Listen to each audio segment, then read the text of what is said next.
everyone. We're Generation Bitcoin, and our goal is to support the next generation to get into Bitcoin and encourage them to learn about Bitcoin. So I'm Arsh, our co-founder and growth lead at Generation Bitcoin. I also work at the Human Rights Foundation, which is a nonprofit based in the United States with the focus of defending human rights and civil liberties in authoritarian regimes. Hello, I'm Autumn. I am the content lead and co-founder of Generation Bitcoin.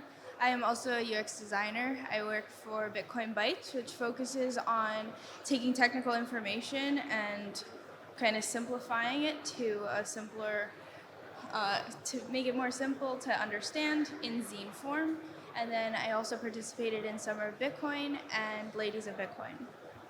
Hi, everyone. Thanks so much for being here. My name is Ella Hough. I am the project lead at Generation Bitcoin. I'm also a rising junior at Cornell, where I'm studying cognitive science, but hoping to officially study Bitcoin in the coming years.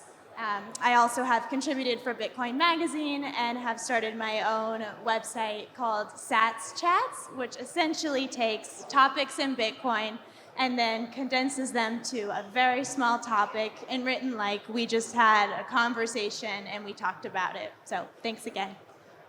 Yeah. So today we're going to share who we are, what we do at Generation Bitcoin, why we do it, and then for Gen Z in the audience, how you can start, how you can join us.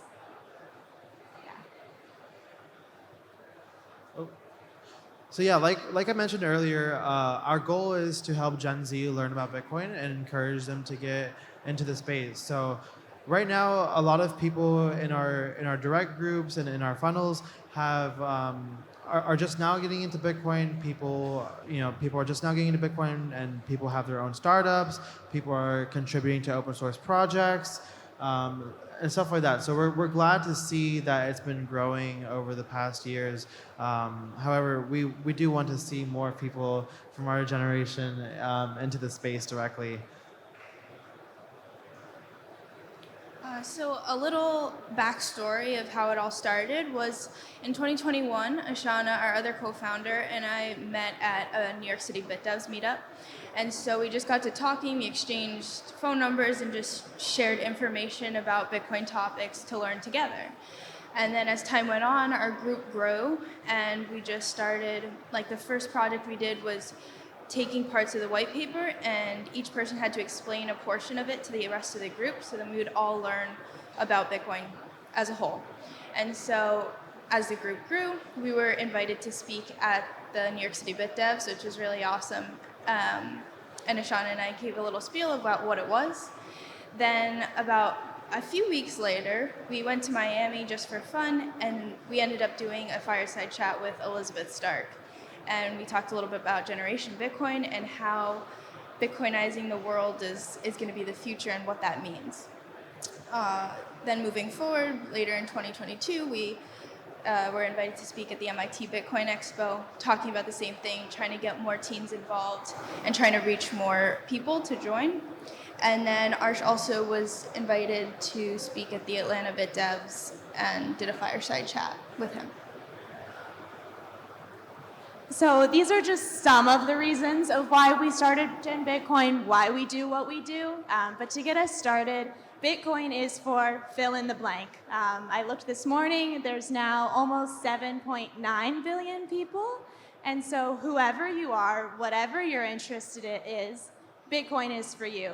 Most of the time in high school, in college, people hear the word Bitcoin and they either think, okay, I need to study computer science or I need to be in the finance business world. But what we want to do here is really help you find your rabbit hole. Whatever you're interested in, there's a place for you in Bitcoin. I think another part is encouraging students to embrace Bitcoin. So I think through talking to a lot of people in my generation, in our generation, I've learned that there's people who are like, all right, I'm ready to work in the space. I'm sold on Bitcoin. I want to help contribute. They see what it's all about. Then there's people who are like, all right, I want to get into it for the profits. And then there's the people who are like, I don't know anything about it. It sounds cool, but I'll keep that to like the smart people. And the one thing that all three of these groups have in common is that they're never negative about Bitcoin. They're always like, okay, Bitcoin's cool, but I don't really know how to start, or I'm not exactly sure what to do in that situation. And so that means that our generation is very like, all right, this is a cool idea, let's dig into it. And so they're more open-minded when it comes to this idea and telling people, hey, Bitcoin can relate to anything you're interested in. You don't have to be a developer. You don't have to be in finance in order to learn about it. You can put Bitcoin to what you're interested in and make it what you want it to be. And so I think that connects to also encouraging people to ask really good questions, because in order to go down your own rabbit hole, you need to ask questions, which lead you to more questions, which lead you to more questions. We all have been through that before. And so I think valuing your questions over your answers is a huge part that we're trying to do in Generation Bitcoin.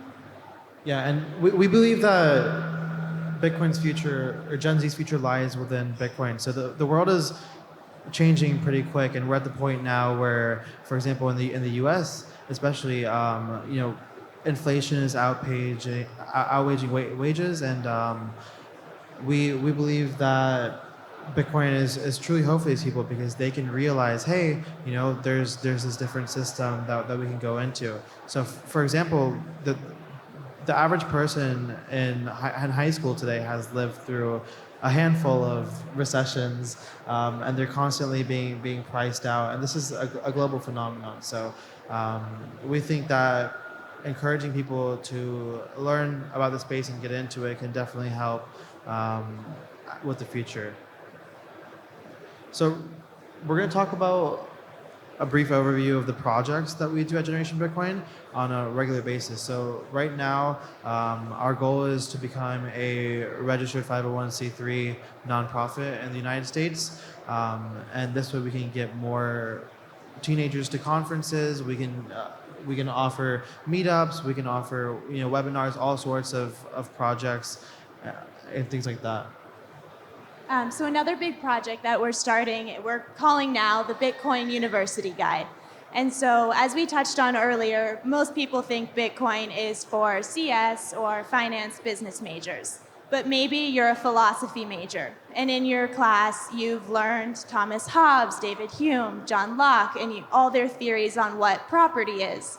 And then we tie that to Bitcoin and how Bitcoin is property and the different roles that it fulfills in that.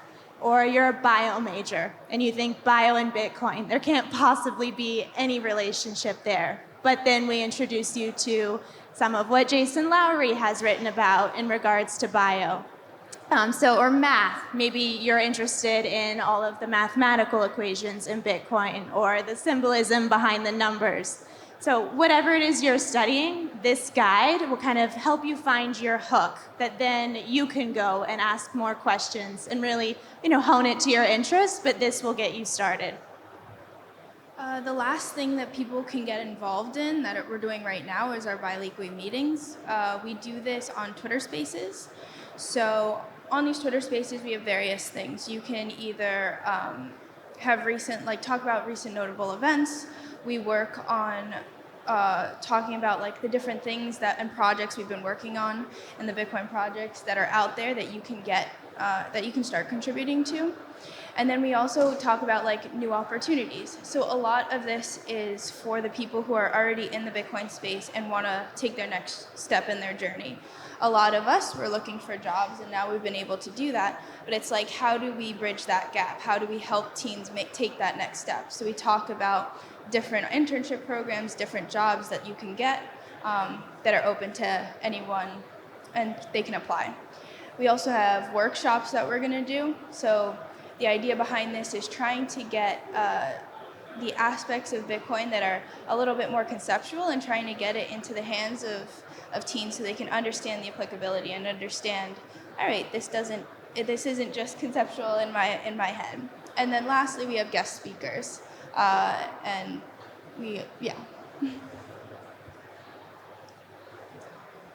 So our goal by next year is to have 21K members part of this group.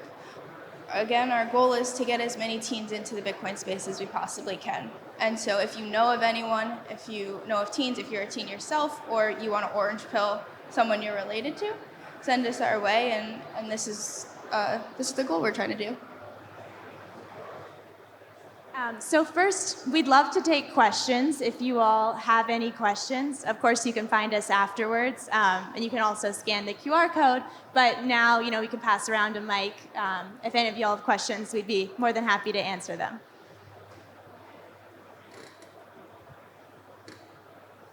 And I suppose also if you have any feedback, if you would want to collaborate or anything of the nature. Test. Okay, thank you. So the feedback is great session and great job what you both or you three do. It's really amazing. My question would be if you say, okay, there is something for everyone in a rabbit hole. So what would you say is like the main motivation for students to take part in this movement? Well, I'll answer part of it and then definitely turn it over to them.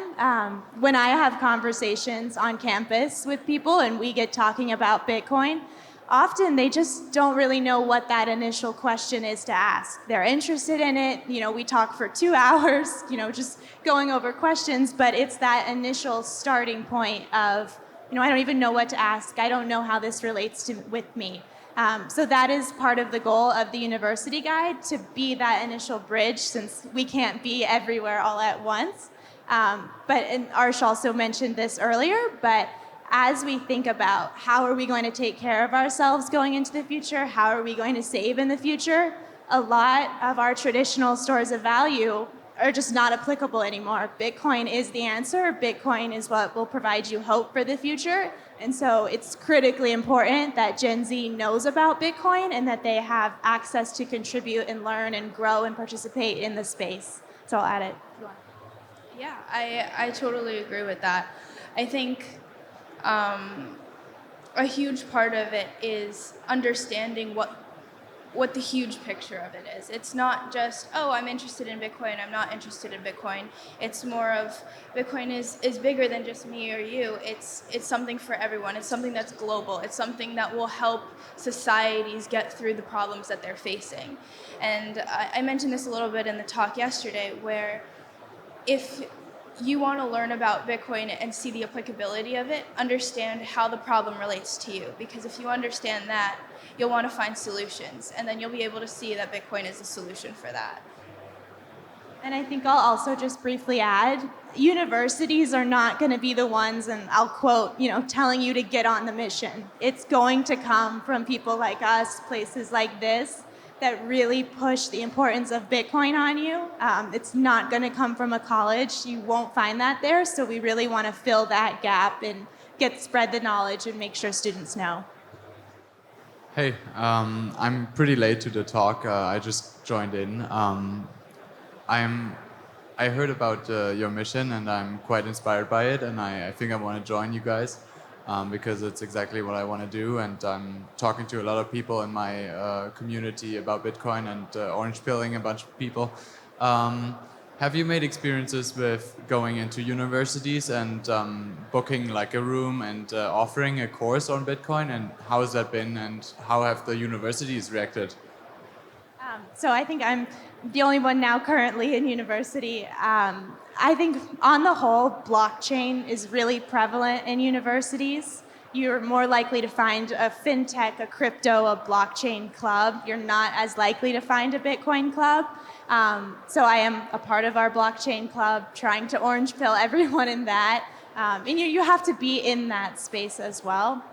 So we do have classes. I have led sessions on Bitcoin. In the club, I teach new member education, and so part of that, I really try to share the basics of Bitcoin, all the way from gold standard, petrodollar, different aspects, going up more into the energy use cases.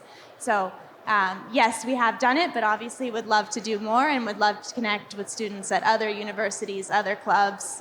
There's a lot of great people. On Twitter, just real quickly, in Canada, Zach G is his handle. He does a lot of great work. So there's people out there doing it.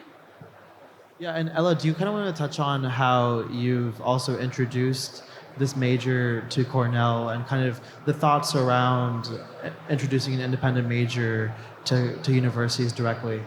For sure. So I, in the fall, when I got to Cornell, went to the College of Arts and Sciences, their academic advisor program, and proposed an independent major to study Bitcoin.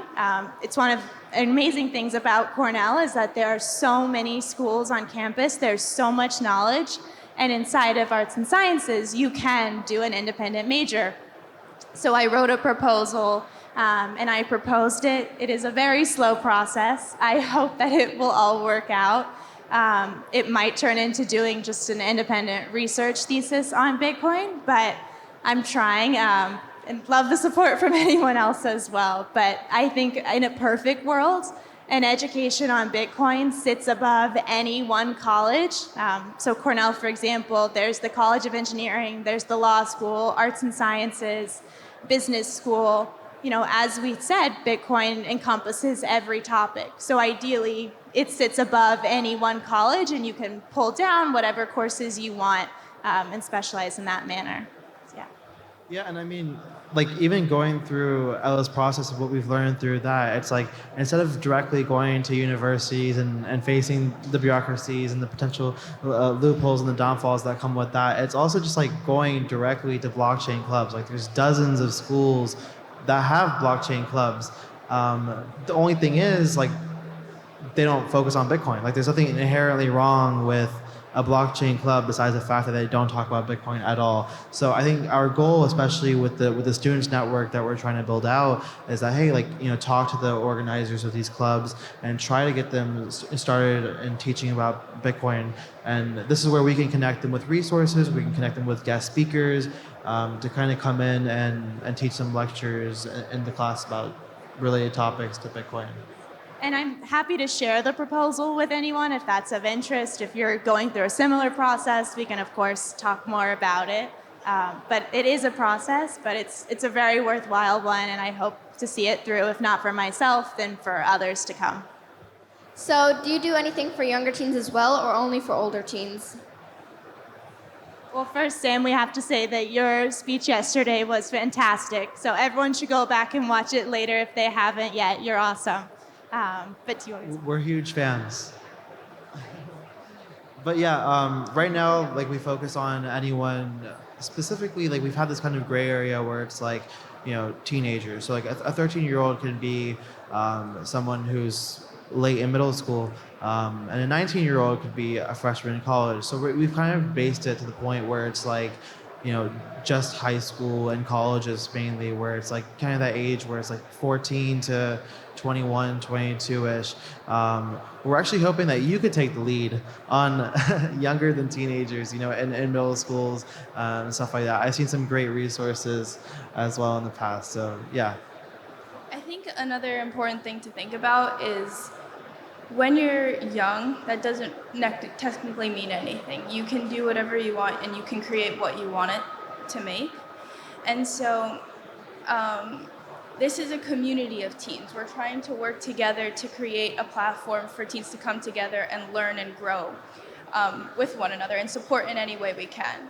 And so it's not just about like, oh, you're too young or you're too old. It's more about we're all in this same range, and this is a very unique portion of us here.